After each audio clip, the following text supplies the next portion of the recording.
¿Está conectado? Sí, sí, estoy conectado, sí, cómo no. Ya, dale. Buenos días, buenas tardes. ¿Cómo están? Aquí estamos directamente para todo el planeta desde Ovalle en este día, para la revista Escupe, y tenemos a un artista invitado de una trayectoria y prácticamente fundador de un movimiento artístico internacional en el cual, por esas vicisitudes de la vida, también fui partícipe. Don Clemente Padín, por favor, preséntese y sus concordancias con el Chile de la dictadura en que vivimos. Bueno, yo venía hablando un poco de mi relación con Guillermo Deisler. Realmente no no volví a verlo después de lo de Buenos Aires, allá en el 73. Y lamentablemente, bueno, lamento muchísimo porque hemos tenido una amistad epistolar muy fuerte, muy cargada, con muchas discusiones. Y finalmente me hice muy amigo, además, de toda su familia, ¿no? Su señora viuda, de sus hijos, hijas. Y realmente, cada vez que voy a Santiago, siempre me los reencuentro por ahí para conversar y para cenar en algunos lugares, ¿no? Yo recuerdo de que, como hecho curioso, ¿no? En aquella época se distribuía una revista que era muy popular, y que se distribuía gratis, además, que se llamaba Unión Soviética. Y en una oportunidad, ya cerca de su fallecimiento, me encuentro un número en el cual hay una foto que está firmada por Guillermo Deira. Y era nada menos que uno de los camiones que se utilizaban en las movilizaciones populares en Antofagasta. Realmente muy interesante. Después cuando hice la mudanza de mi archivo a la universidad, lamentablemente la perdí, pero bueno, mala suerte. Pero también tengo otras relaciones muy fuertes con artistas nacidos y que viven o que han vivido en la propia Antofagasta. Sobre todo, yo recuerdo de que en 1983, a la caída de la dictadura uruguaya, que fue el año siguiente, fue en el 84, teníamos un espacio prácticamente para hacer lo que quisiéramos, porque los militares habían bajado la guardia y prácticamente no controlaban absolutamente nada y nos aprovechábamos de eso. Yo estaba trabajando en aquel momento en un sindicato, en el sindicato de los empleados bancarios, AEU, y ahí pude organizar una exposición de arte correo el 1 de mayo, toda relación a los trabajadores, y justamente ahí tuve oportunidad de conocer a unos de los artistas más populares, digamos, en aquel momento en Chile, que era Eduardo Díaz Espinosa. Ya a Díaz Espinosa, desde el año 81, le venía organizando una exposición para realizarla en Antofagasta, de arte correo, que se llamó El Derecho de Nacer, y que realmente se realizó y se hizo. Creo que fue en el año 85. Yo tengo algún material incluso, ¿no? Pero de lo que sí recuerdo son de 2 documentos. Uno es el catálogo, que está impreso en una sola hoja, y otra es una invitación a la invitación entonces a esta muestra al derecho de nacer, que lo organizamos desde Montevideo para Eduardo Díaz Espinosa. Con el paso del tiempo, después a los pocos años, cuando yo regresé ya a Alemania, tuve oportunidad de lograr conseguir que se fundara una asociación latinoamericana y del Caribe de arte correo. Eso lo hicimos en un encuentro que se hizo en 1984, después de mi viaje a Berlín, en la ciudad de Rosario, en la Argentina.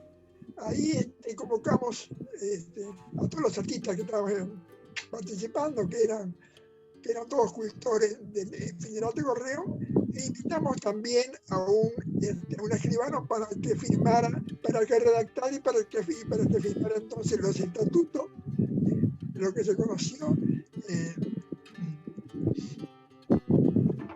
como el instituto que organizaba el arte correo latinoamericano y del Caribe.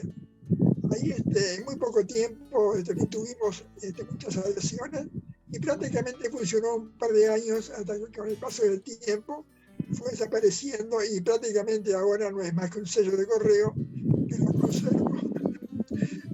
Oiga. Lo único que tengo, y salvo algunas fotos que te puedo enviar, que vale.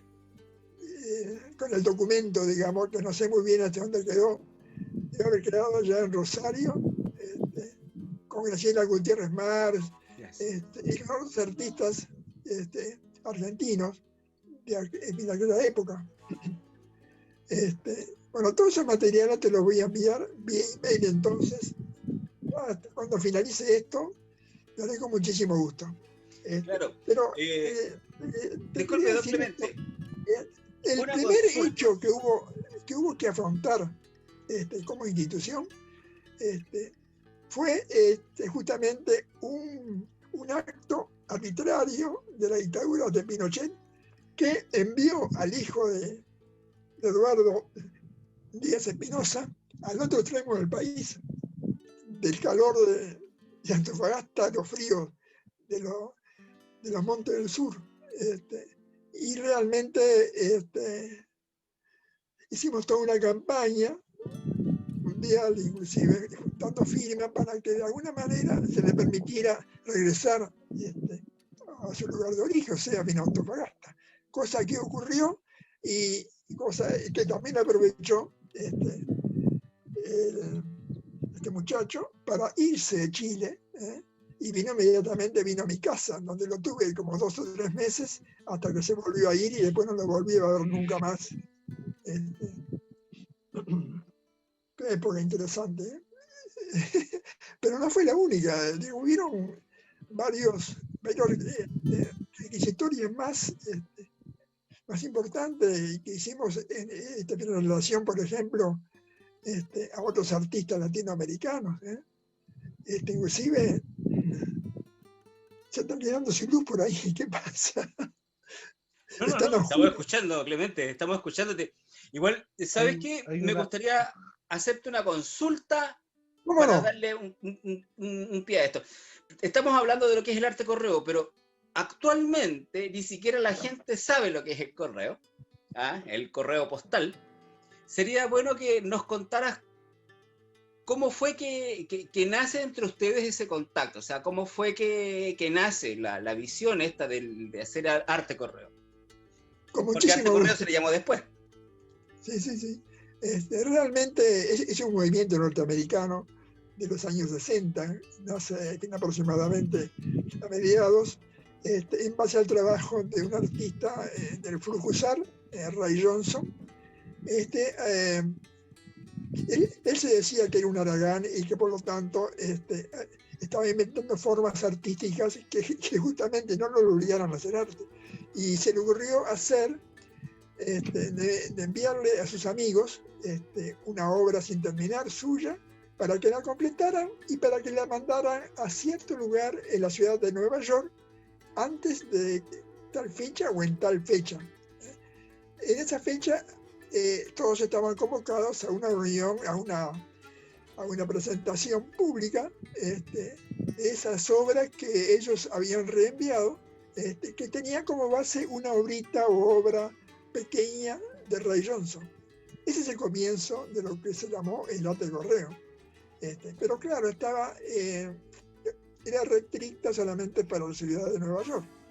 Solamente funcionaba en la propia ciudad de Nueva York. Hubo que esperar un par de años más adelante, cuando otros artistas, también de Fluxusar, como Ken Friedman o Dick Higgins, para que ellos le dieran el toque cosmopolita, universal, digamos, a todo el movimiento, distribuyendo en sus revistas las direcciones de los artistas para que se comunicaran entre sí y para que fueran realizando exposiciones internacionales. Y fue lo que ocurrió. Casi inmediatamente, yo recuerdo que fui recibiendo unas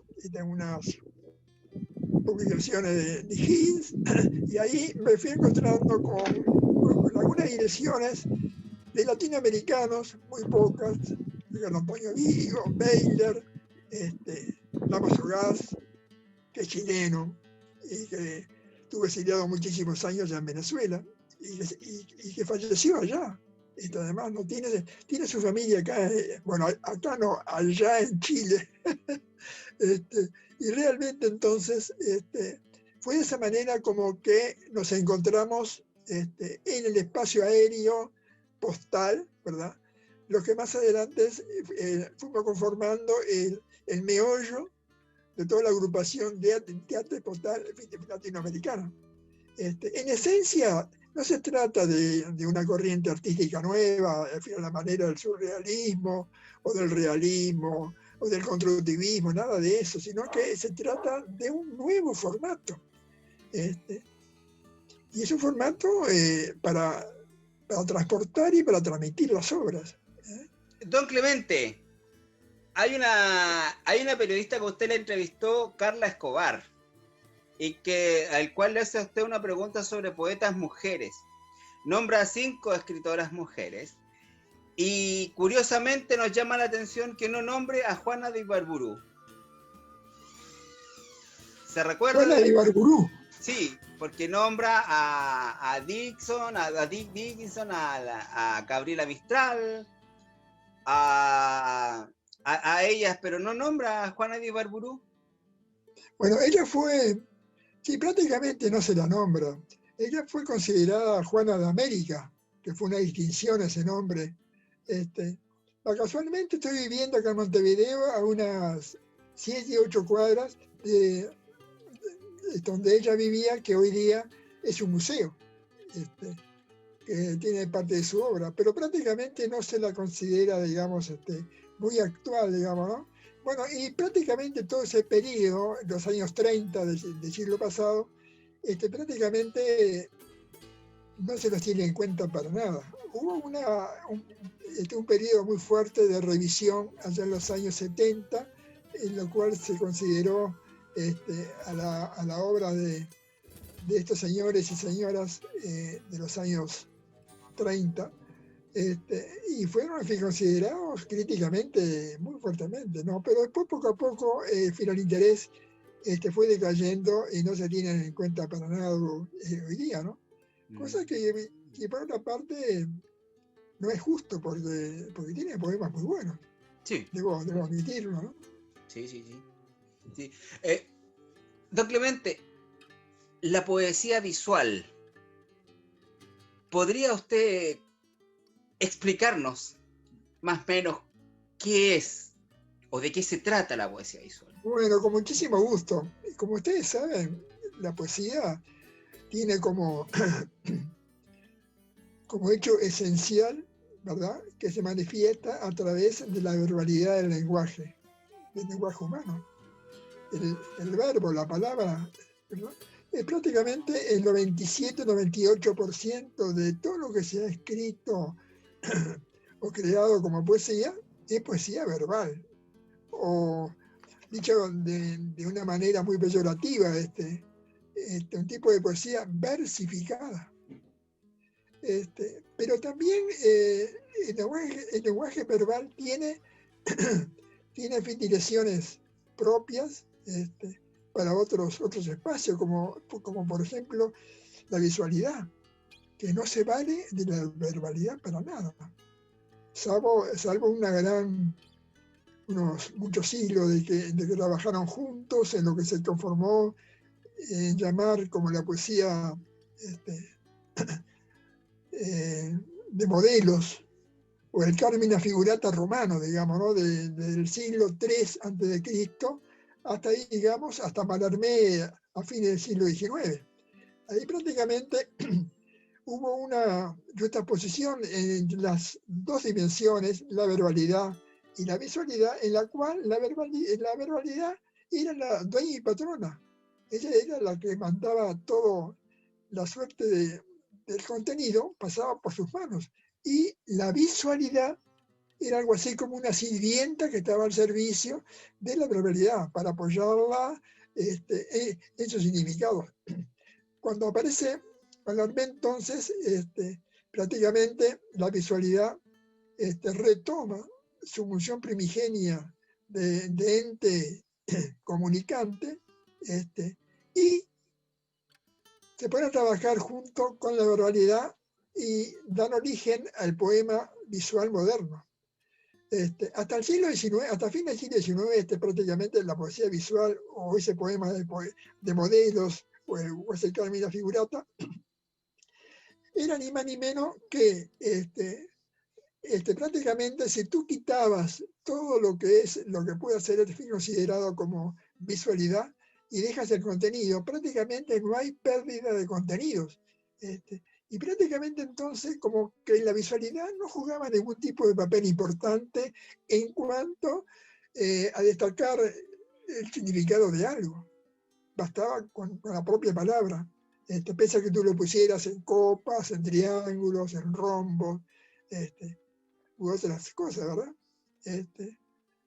Pero ¿qué pasó? Con el poema visual entonces, el fin moderno ya un poco anunciado por Apollinaire, ya prácticamente entonces, si tú quitabas al poema, si tú le quitabas la verbalidad o le quitabas la visualidad, el poema se venía abajo porque ahora sí, ahora tenían que enfrentar una pérdida, ¿verdad? De esos mensajes. Y prácticamente entonces el poema visual desaparecía. Pero sobre todo el poema visual, tal como lo conocemos ahora, se impone después del triunfo de la poesía bien concreta, ya por los años 60, 70 aproximadamente. Ahí es cuando la poesía bien concreta literalmente entonces retoma ese principio que uno puede encontrar en la novela Ulises de James Joyce, la verbi-voco-visualidad. O sea que el poema visual moderno reúne entonces esas tres divisiones, tres formas de expresión, digamos, la verbalidad, la visualidad y la oralidad. De esa manera entonces es que la poesía bien concreta alcanza su punto máximo y luego de eso solo le quedó desaparecer, salvo que haya sido a fin continuado, digamos, por algunas tendencias espacialistas como la de Díaz Pino, Moacir Cirne, Álvarez de Sá, que trabajaron el concretismo y hicieron avanzar un poquito más, ¿verdad? Y prácticamente hasta el día de hoy no ha aparecido ninguna forma más moderna, digamos, que esa, salvo algunas tendencias que son copias de otro, ¿no? Como, y bueno, y realmente entonces, a partir de los años 50, es cuando el poema visual, en aquella época, yo recuerdo que todos lo llamábamos la nueva poesía, no lo llamábamos ni poesía visual, no, simplemente decíamos que era la nueva poesía. Entonces fue lo que nos dio impulso para llegar a estos momentos, ¿no? que prácticamente con las nuevas tecnologías computacionales se están logrando cosas increíbles, ¿no? Sí. Cosas que no nos podíamos haber imaginado nunca. Claro. Con la poesía animada, así por ejemplo, o con otro. Pero justamente este año, bueno, el año pasado, en el 20, es cuando se producen acá en América Latina 2 antologías de la poesía digital, de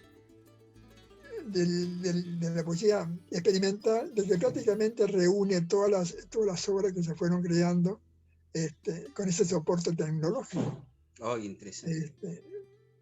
Y que prácticamente entonces, en oportunidad de que está desapareciendo uno de los soportes, ¿cómo se llama? El Flash, que era un programa que prácticamente utilizábamos todos. Bueno, ese programa ya no funciona más porque lo crearon no les interesa porque pierden dinero, etcétera, etcétera. Entonces, muchísimas obras se van a perder, lamentablemente, porque no hay hasta ahora ningún programa que lo reemplace. Uh-huh. Entonces, esta antología, una de ellas fue hecha en Chile. Yo se lo recomiendo. La directora del proyecto se llama Macarena Hernández y la puedes encontrar en Facebook. Ahí tengo un diálogo muy interesante ahí con ella para que te informes un poco de lo que está pasando, ¿no? Y la otra antología se hizo en México, que la está dirigiendo, entre otros, a Roberto Mata, que también está en Facebook. Roberto Mata, sí. Ahí lo puedes encontrar. Ya.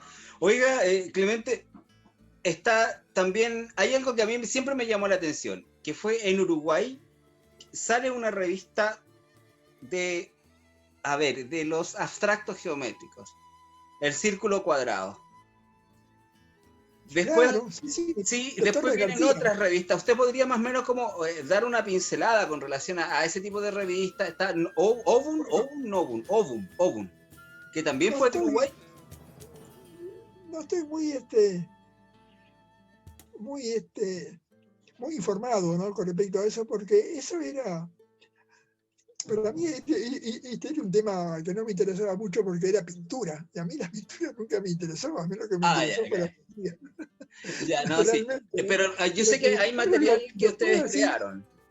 de que esa revista que tú mencionabas Ujú. perteneció al taller Torre García, que cuando Torre García se reinstala acá en Uruguay, él funda su escuela de arte, y prácticamente casi toda una generación de pintores uruguayos pasó por sus aulas.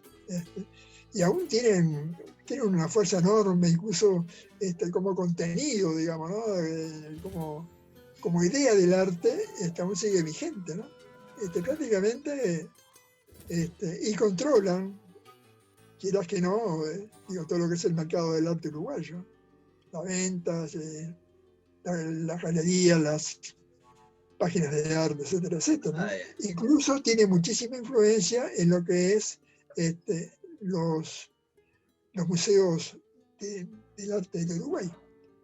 Los controlan ellos. Digo, prácticamente el que no sea un torregarcista o Claro, un constructor, constructivista, pierde el sí, no. tiempo en su lugar. Yo, por ejemplo, aunque lamentablemente tengo mucha trayectoria, todavía no he podido exponer en el Museo Nacional de Bellas Artes de mi país. ¿Vos te das cuenta? Bueno, así nos Sí, pasa, ¿no? vos te reís, pero es cierto. Es una vergüenza, ¿no? No, sí, sí, claro, es que acá pasa lo mismo. pero también te está pintando el problema, ¿no? Que hay una tendencionalidad, digamos, ¿no? En cuanto a lo que manejan el arte en el Uruguay, ¿no? Ujú. Oiga, y sus revistas, usted también sacó varias revistas, publicaciones, yo me recuerdo. Sí, eso es. Ah, Bueno, sus revistas, ¿de qué comencé, estaban como tú basadas? ¿De sabes, qué se evocaban para que la gente trate de comprender algo así, de qué se trataba? bueno, la primera revista fue en 1965, Los Huevos del Plato. Fue una revista generacional. Éramos todos jóvenes que estábamos enfrentados a una situación bastante vergonzosa para la cultura uruguaya, ¿no?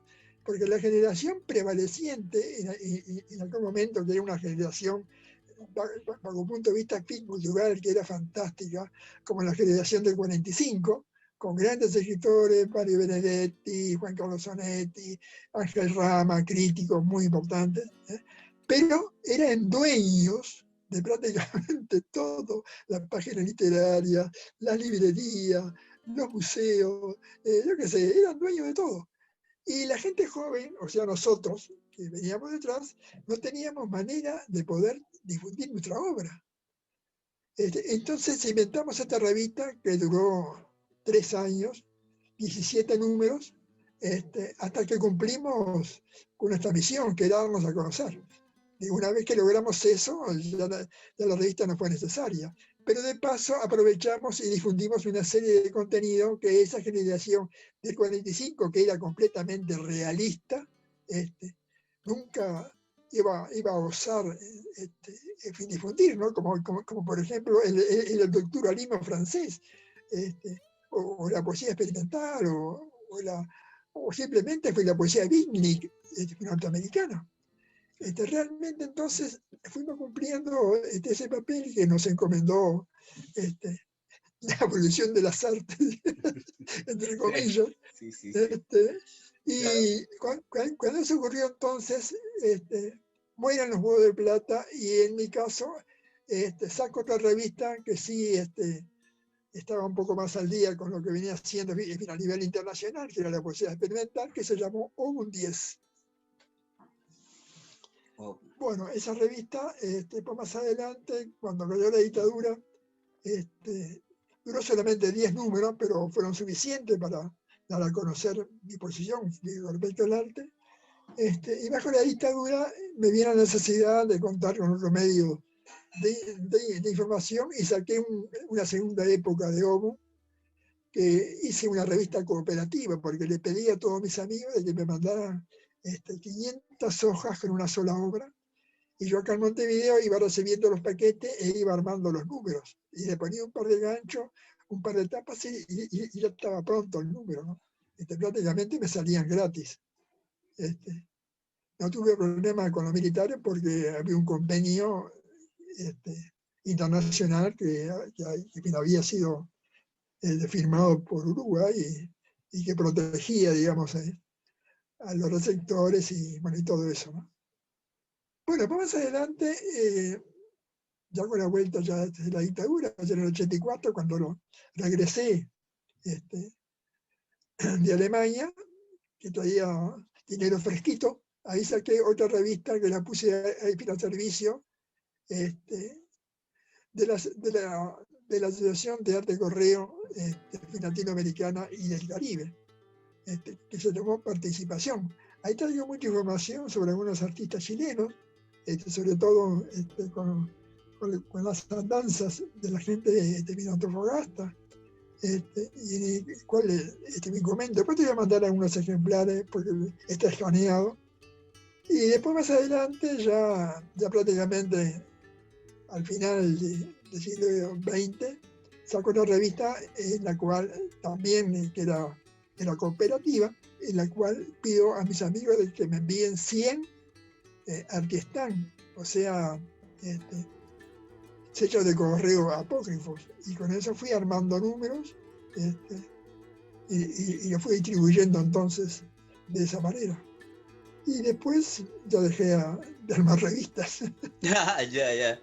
Oiga, Clemente, yo creo que hay una pregunta clave que hoy en día a muchos artistas de las nuevas generaciones, a muchos críticos de las nuevas generaciones, como que les causa terror, y siempre me acuerdo yo del coronel Aureliano Buendía cuando dice: escucho la palabra cultura y saco mi revólver. Bueno, el arte esa político.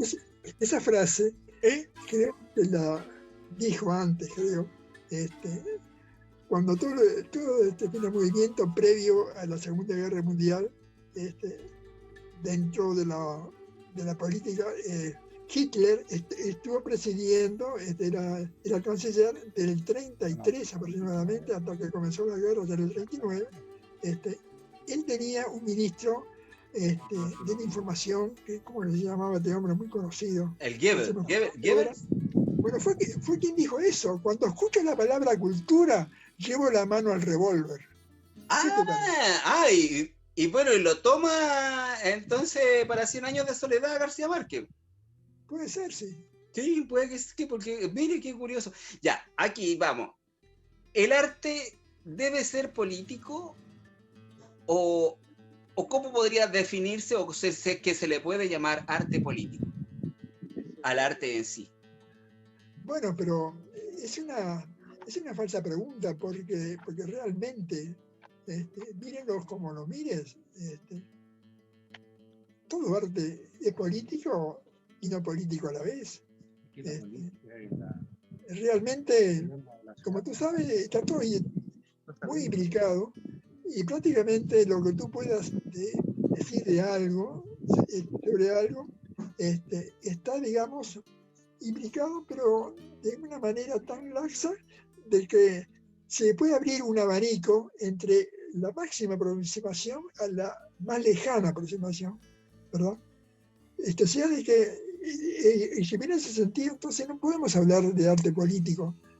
Es un arte así, que puede ser considerado político más o menos, y que todo depende entonces de si cumple una finalidad o no. Yo no hace mucho hice una nota sobre arte en la calle, y me llamó la atención, después de haber muchas movilizaciones, que no sabía definir qué era, por qué. Porque podía ser una cosa como podía ser otra.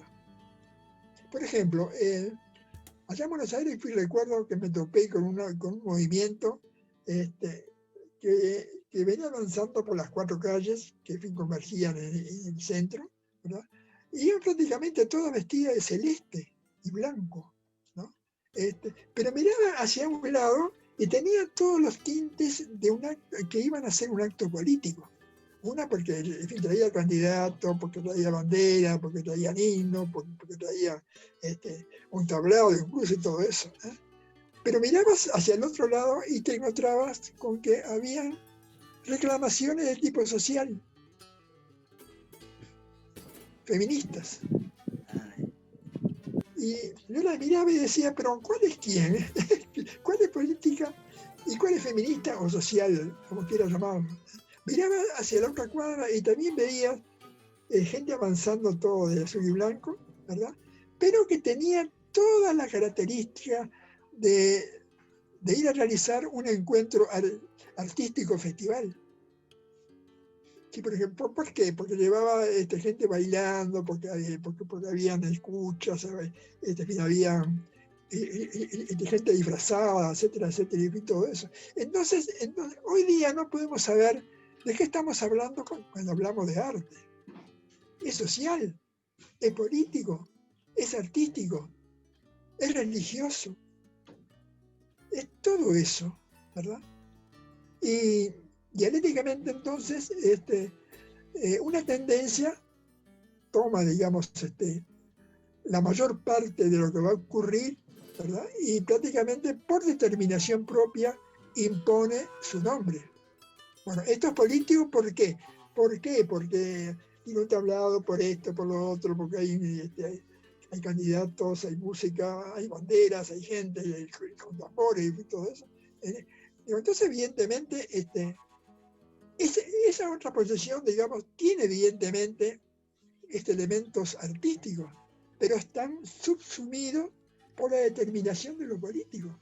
Y si miro hacia el otro lado, veo de que lo político está subsumido, ¿verdad?, por la fuerza, ¿verdad?, de lo creativo, de lo artístico, ¿verdad?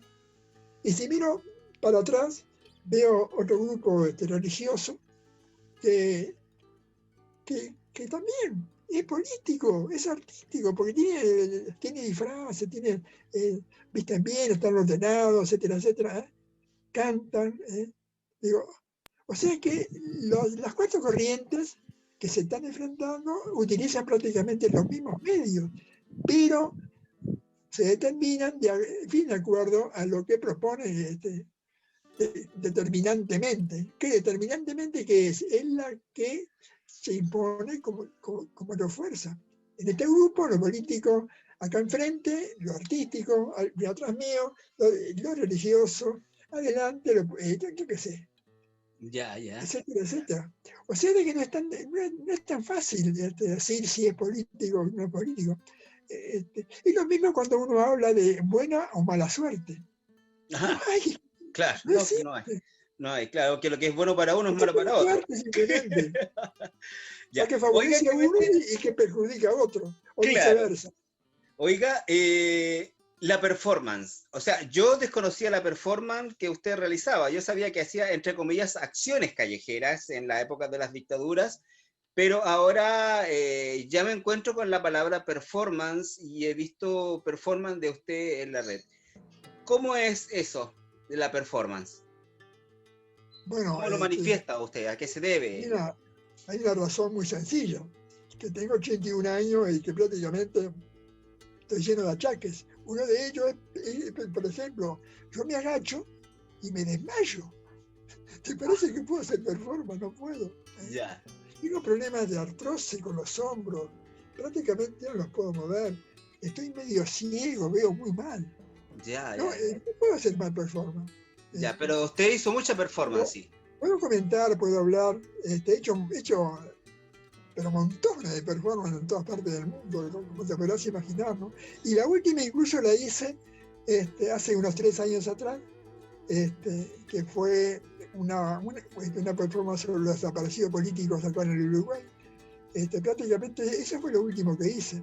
Y ahora justamente, mirá, estoy invitado a Santiago de Chile y Valparaíso por Rabascal a la Bienal de Formes, que se va a hacer en abril, creo, es una cosa así. Y yo lamentablemente, si no me vacuno antes, no voy a poder asistir. Pero ¿para qué voy a ir si no voy a poder hacer prácticamente nada?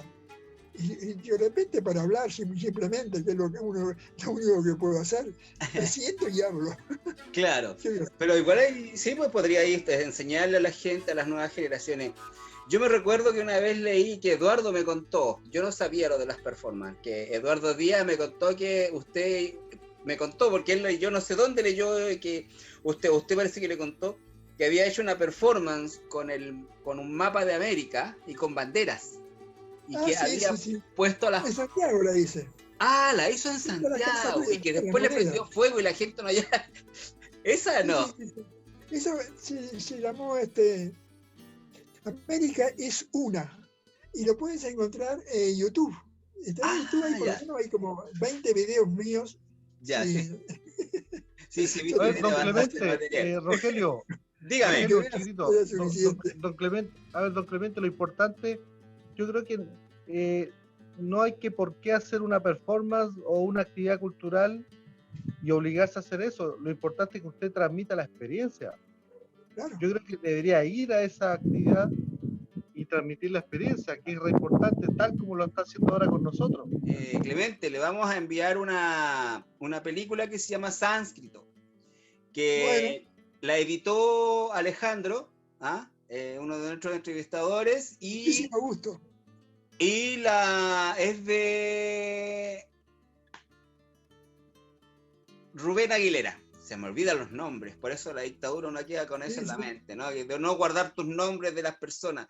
Rubén Aguilera la hizo allá en Suecia y la editó acá en Antofagasta, Alejandro. Se la vamos a mandar ahí para que también nos dé su opinión. Bueno, con muchísimo gusto, sí, cómo no. Sí, a ver, lo que pasa es que esa película es una experimentación sobre la poesía visual de Rubén Aguilera, un antofagastino que salió por exilio a Suecia. Y el que habla la musicalizamos. Yo hice un trabajo de composición ahí y dura como 50 minutos, es cine experimental. Y nos gustaría que usted la apreciara y diera su visión sobre ese film, porque es un film muy espeso, sí, pero ahí Rogelio se la va a mandar. ¿Cómo no? Claro. Muy bien. A ver, Clemente, wow, que son tantas las cosas que pasan por la mente, son tantas las cosas, tantos los años. A ver, ya. Aquí yo creo que después de este conversatorio vamos a tener que hacer un curso de historia para los jóvenes, porque hablar de Alemania, Alemania del Este y del Oeste, ya ahí hay un punto, porque la gente no sabe hoy en día, los jóvenes hoy en día no saben que Alemania estuvo dividida alguna vez, que hubo una cortina de hierro, que estuvo el planeta prácticamente más polarizado aún. Antes estaba entre la izquierda y derecha, como les dicen o le decían. Sin embargo, ahora estamos polarizados económicamente. ¿Ya? Creo que eso va a ser como muy importante poder revisar. Igual, por ejemplo, más o menos, ¿cuántos años se funcionó o cuántos años ha estado trabajando la Asociación Latinoamericana y del Caribe de Artistas Correo? Muy pocos años, yo diría que 3 años como máximo. Desapareció prácticamente a poco tiempo, ¿no? Eso está denotando que no existía en realidad una necesidad de su existencia. Pero sin embargo, bajo otro punto de vista fue muy importante, porque en todo el resto del mundo, sobre todo en Europa, se venían realizando encuentros con muchísima gente, y se fueron creando las primeras instituciones de arte correo en el mundo. Y fueron justamente, y nosotros como latinoamericanos no nos quedamos a pie, seguimos en el movimiento y estuvimos ahí. Bueno, después ocurre lo que siempre ocurre, ¿no? Cuando una institución no funciona, desaparece, de la verdad. Claro. ¿O no es así acaso? Claro. Sí.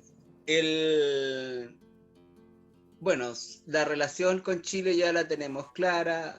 Me hizo recordar a Damaso Gas. A mí, Damaso Gas me incentivó mucho también, al igual que usted. Bueno, todos ustedes me incentivaron mucho lo que fue el arte Éramos correo. muy amigos. Sí. Éramos muy amigos con él.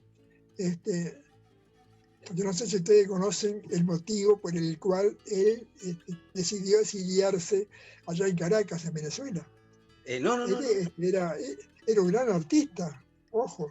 Fue el introductor de muchas formas artísticas, sobre todo creo que cosa que tiene que ver con el pop art. Sí. Y tenía una galería que era muy popular. Ocurrió que estaba dirigiéndola junto con un socio y él fue invitado, creo que fue la Bienal de París, de la juventud, allá por los 80 y pico.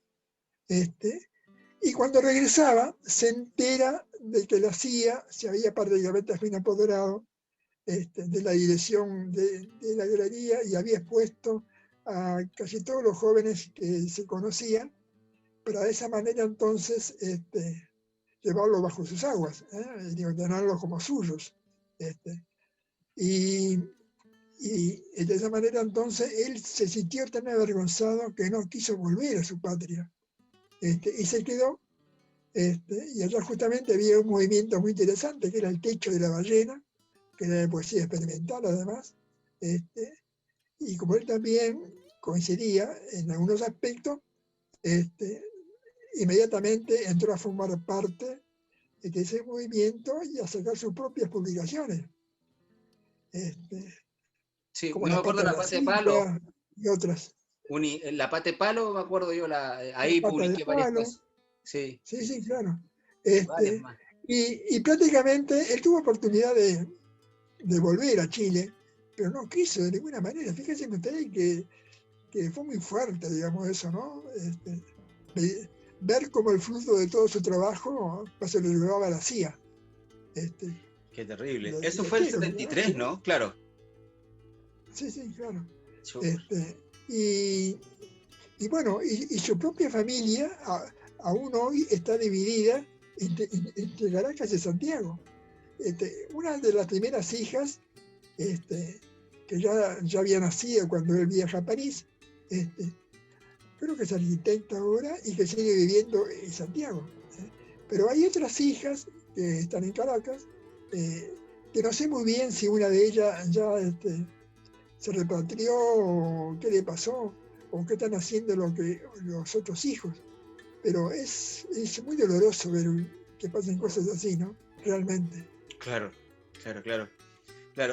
Yo lo último que supe fue de que toda la obra de Damaso Gas, su museo, o sea, su archivo fue donado a un museo allá en Venezuela. Eso es todo lo que sé, pero no he tratado de comunicarme, pero bueno, ha sido difícil. Bueno. Muy difícil. Lástima por Chile.